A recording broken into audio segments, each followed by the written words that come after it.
Nosso estudo de hoje é a lição 96 do livro Palavras da Vida Eterna, que tem como título Nas Palavras.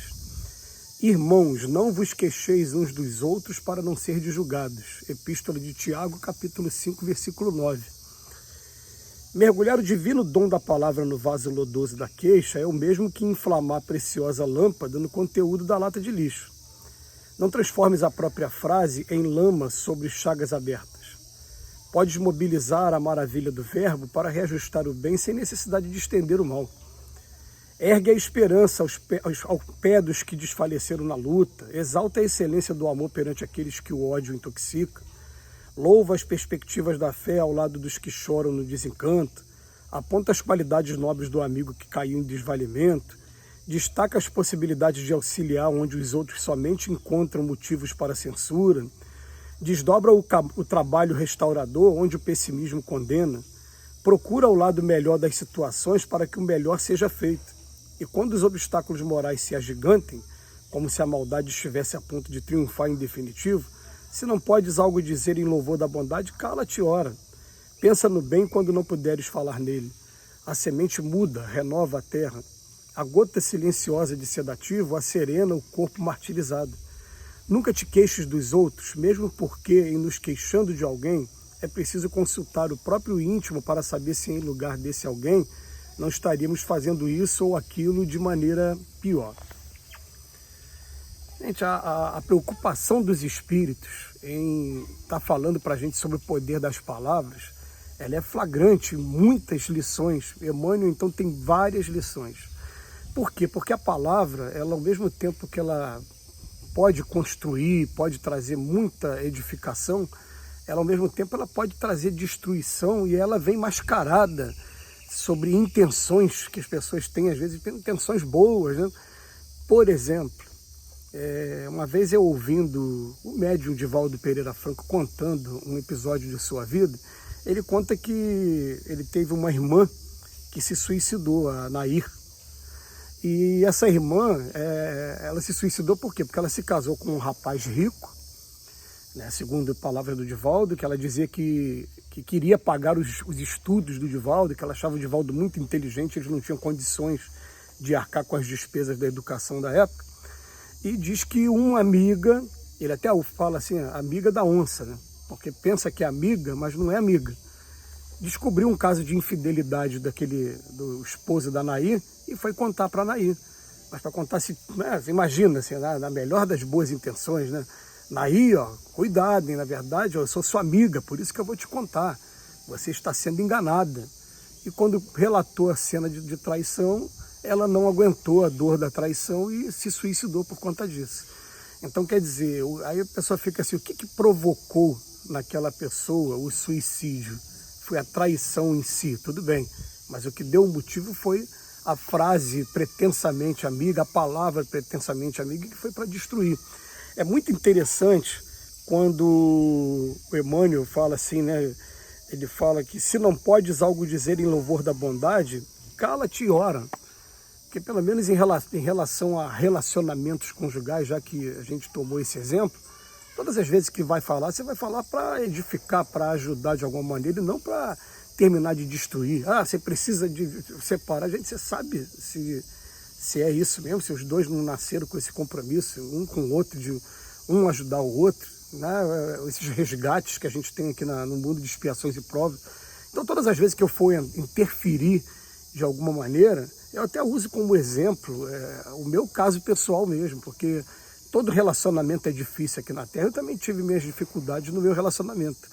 Mas pelo menos todas as vezes que eu tive, eu tenho pessoas, por exemplo, minha sogra, meu sogro, sempre que interviram para ajudar. Nunca interviram para terminar de tacar fogo, de destruir nada. Pelo contrário, falava assim, tenta ver o lado positivo, você só está vendo o lado negativo. Tudo tem lado positivo e lado negativo. Então as nossas palavras têm que ser palavras para edificar. O problema todo é que agora, pegando esse exemplo que eu falei da amiga, da Nair Franco, né, da irmã do médio Divaldo Pereira Franco, eu vou pegar exemplos agora. A pessoa estava apavorada porque estava acompanhando noticiários de televisão e falando sobre a pandemia, e nós estávamos no período em que estava todo mundo exilado, todo mundo preso dentro de casa. Aí ela precisa desabafar com alguém. E ela começa a transferir aquilo para a pessoa, mas transferindo em forma de medo. Já a gente que está buscando o conhecimento religioso, o que é que a gente faz? A gente vai falar, não, peraí, esse mundo é um mundo que a gente passa por várias provas mesmo. E outra coisa, eu sei que a vida não termina, eu sei que se eu desencarnar aqui, eu vou para um outro lugar, eu sei que se esse planeta terminar hoje, explodir hoje, eu sou um espírito imortal, eu vou para outro lugar. Então as minhas palavras, as palavras da pessoa que já tem essa certeza, tem que ser palavras de esperança, de resignação o tempo todo. Ah, mas você desabafa e você acaba transferindo um medo para uma pessoa que não está preparada para o medo, e ela entra aí, no mínimo, no síndrome do pânico, e em torno de todos esses transtornos psicológicos graves que a gente está vivendo no nosso século, por conta de uma amiga ou amigo que resolveu desabafar e falar sobre o seu medo. Então a gente fica numa situação que é melhor a gente estar, vamos botar assim, desabafando essas situações nossas em oração. A gente sabe que tem um anjo da guarda aqui do nosso lado para nos ouvir. Quando a gente consegue então ter o intercâmbio com ele, porque a prece ela começa silenciosa, ela começa parecendo um monólogo, mas conforme a gente vai exercitando, eu vou usar essa palavra mesmo, exercitando, tenta imaginar o exercício, né? Você começa caminhando 100 metros, 200 metros, daqui a pouco está arriscando dar uma corridinha, daqui a pouco está com condicionamento físico. A prece é exatamente dessa maneira. Começa a fazer prece, de monólogo ela vai se transformar em diálogo daqui a pouco. Você vai começar a ter intuição e os espíritos vão estar conversando com você através de você mesmo.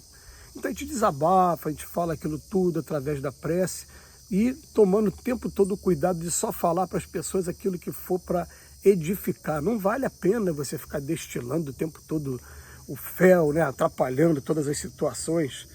Ele bota aqui para a gente, ó, ergue a esperança ao pé daqueles que estão desfalecendo na luta. E é uma coisa assim tão interessante, gente, que a gente vai ver assim, que as grandes quedas elas poderiam ter sido evitadas por uma palavra amiga. Alguém que faltou naquele momento ali que antecedeu o passo derradeiro para a queda, para o abismo ali da pessoa. Depois ele fala, exalta a excelência do amor perante aqueles que o ódio intoxica. A gente conversando agora, durante esse período do feriado de carnaval, conversando com um amigo, falou, olha, você ficou chateado? Extravasou, né? E mostrou que não gostou daquilo, já ficou legal. Bom, agora você não vai guardar a mágoa, né? Agora você vai esperar um pouco, né? E vai lá e vai reconciliar, porque a ideia é reconciliar-te com o teu adversário o mais depressa possível, para que ele não te entregue ao juiz, o juiz ao eirinho. É o que está dizendo lá no Evangelho, né? Ele ouviu aquelas palavras e daqui a pouco estavam os dois aí já conversando, e é legal isso. A vida é dessa maneira. Depois ele bota aqui, destaca as possibilidades de auxiliar, onde outros somente encontram motivos para censura. É interessante que nesse período de polarização política, o tempo que se perdeu tentando denegrir o outro, o candidato, aquele que é o contrário, não, poderia ter sido para edificar aquele que é o seu candidato mesmo. As pessoas ficaram o tempo todo ali, e o outro que é não sei o quê, enfim, tomando um caminho que é o caminho, gente, trevoso, é um caminho de treva, é o caminho que vai te levar para fazer sintonia com essas energias que só querem confusão.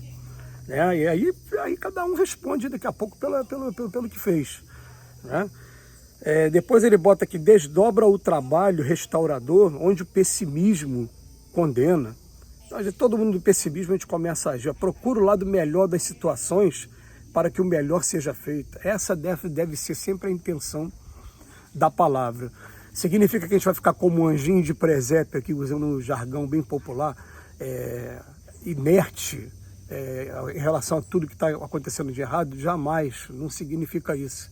Mas significa que a gente vai parar para pensar, quando tiver que falar, vai falar com a pessoa certa. Tem coisas que não pode ser falado perto de pessoas que têm fragilidade emocional, não pode ser falado perto de crianças, não pode ser falado perto de idosos que estão doentes. Tem coisa, porque aquilo ali só vai agitar cada vez mais, trazer mais complicação. A gente tem que aprender, gente, a fazer o uso da palavra da melhor maneira possível. A gente tem que aprender a usar a palavra para edificar. A gota silenciosa de sedativo acerena o corpo martirizado. É melhor a gente calar às vezes do que falar coisa errada. A semente muda, renova a terra. Olha o que deve ser a nossa palavra. Então, Então, muito obrigado, Emmanuel, pelas reflexões e que Jesus nos abençoe hoje e sempre.